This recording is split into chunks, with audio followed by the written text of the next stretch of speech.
अस्सलाम वालेकुम, this is ODA foxtrot from defence outpost. तो एक रिपोर्ट काफ़ी दिनों से गर्दिश कर रही है कि यूनाइटेड स्टेट्स की तरफ से दोबारा से अफगानिस्तान के अंदर जो उनकी बागराम एयरफोर्स बेस है उसको टेक ओवर करने का जो प्रोसेस है उसे इनिशिएट कर दिया गया है। तालिबान के साथ वो ऑलरेडी डिस्कशन के अंदर है एंड उम्मीद यही है कि जल्द ही यूनाइटेड स्टेट्स की जो मिलिट्री प्रेजेंस है वो दोबारा से अफगानिस्तान के अंदर होगी और बागराम एयरफोर्स बेस उनके ऑपरेशंस का मेन फोकस पॉइंट होगा। एंड सिंस ये पूरा रीजन जो है वो पाकिस्तान के बैकग्राउंड में है, तो पाकिस्तान के कॉन्टेक्स्ट में ये सिचुएशन किस तरह से टर्न आउट होगी, इस पर्टिकुलर मूव के फायदे क्या हैं, नुकसानात क्या हैं पाकिस्तान को भी और यूनाइटेड स्टेट्स को भी, तो आज की इस वीडियो में हम लोग इस टॉपिक के ऊपर बात करेंगे। लेकिन उससे पहले अगर आप लोगों ने अभी तक चैनल को सब्सक्राइब नहीं किया हुआ तो please make sure to like this video and do subscribe to the channel. तो पिछले कुछ दिनों में अफगानिस्तान की बागराम एयरफोर्स बेस को लेकर यूएस प्रेसिडेंट डोनाल्ड ट्रंप के कुछ बहुत ही ज्यादा इंटेंस बयानात सामने आए हैं, जिनमें उन्होंने कहा है कि बागराम एयरफोर्स बेस जो है वो उसको यूनाइटेड स्टेट्स ने बनाया है और अब टाइम आ गया है कि तालिबान उस बेस को हैंड ओवर करें वापस यूनाइटेड स्टेट्स के एंड सब्सिक्वेंटली फिर यूएस वहां पर अपने ट्रूप्स को और अपना जो मिलिट्री इक्विपमेंट है उसको स्टेशन करेगा। अब यहाँ पर एक एयर बेस को लेने की बात हो रही है, तो ऑब्वियसली यहाँ पर यूनाइटेड स्टेट्स का प्लान है कि बजाय ज्यादा तादाद में ग्राउंड ट्रूप्स को डिप्लॉय करने के एरियल एसेट्स और पर्टिकुलरली ड्रोन्स को डिप्लॉय किया जाए। मेनली जो MQ-9 प्रेडेटर सीरीज के ड्रोन्स हैं जिनको ज्यादातर यूएस एंटी टेररिस्ट ऑपरेशंस में यूज करता है, इस चीज के अच्छे खासे चांसेस है कि जब एक दफा यूएस बागराम एयरबेस को टेक ओवर करेगा तो यहाँ पर ड्रोन्स की एक बहुत बड़ी तादाद को डिप्लॉय किया जाएगा। तो यूएस मिलिट्री का अफगानिस्तान के अंदर प्रेजेंट होना पाकिस्तान के कॉन्टेक्स्ट में इसके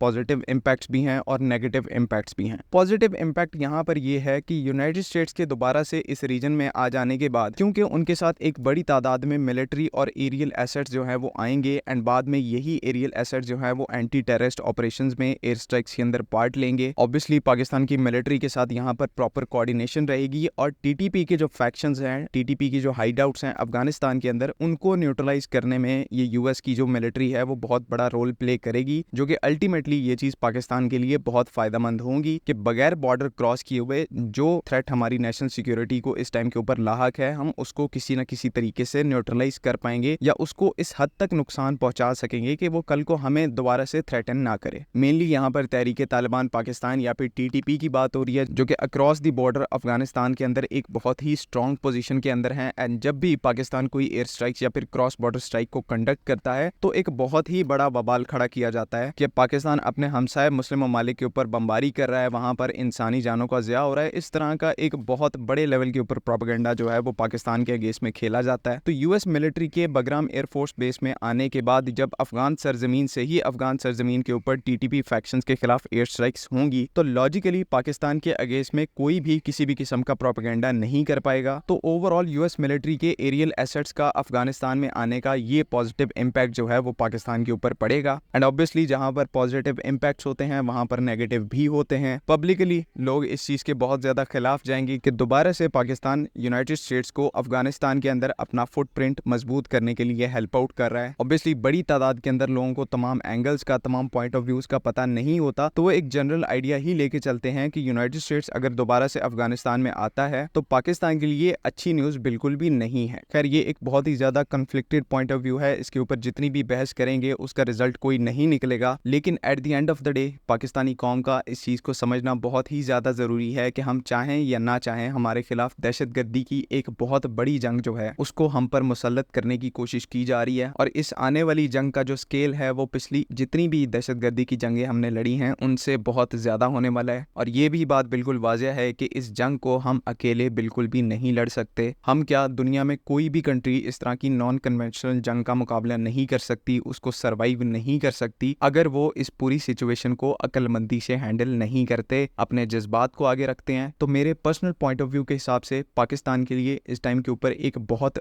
बड़ी अपॉर्चुनिटी क्रिएट हो रही है कि इस फितना अल ख्वारिज को, दहशतगर्दी के इस गलीज एलिमेंट को हम वंस एंड फॉर ऑल खत्म कर सकते हैं। मैं यहाँ पर अपने ओपिनियन का इजहार ओपनली नहीं करूंगा, लेकिन आप में से कई लोग जो हैं वो इस चीज को समझ गए होंगे। So let's hope for the best. देखते हैं क्या यूनाइटेड स्टेट्स दोबारा से अफगानिस्तान के अंदर एंट्री कर पाता है या नहीं एंड उसके बाद फिर रीजन में पाकिस्तान के हालात उनके साथ किस तरह के रहेंगे, किस तरह के इंसेंटिव्स, किस तरह की ऑफर्स यूनाइटेड स्टेट्स की तरफ से पाकिस्तान को दी जाएंगी, किस तरह की सपोर्ट हमें उनकी तरफ से प्रोवाइड करेगी। तो ये सारी चीजें फ्यूचर में देखने वाली हैं, इनके ऊपर अभी बात करने का कोई फायदा नहीं है। अभी के लिए सबसे गुजारिश है कि थोड़ी सी तहम्मुल मिजाजी का मुजाहिरा करें, प्रोपेगेंडा सुनने से और उसको फैलाने से इज्तनाब करें। अगर कोई भी क्वेश्चन کویشچن ہے, کوئی بھی کنفیوژن ہے اس پورے ٹاپک سے ریلیٹڈ, اس کو کامنٹس میں ضرور مینشن کریں. میں کوشش کروں گا کہ اس کا جواب دے سکوں. اگلی ویڈیو تک کے لیے اللہ حافظ. پاکستان زندہ باد.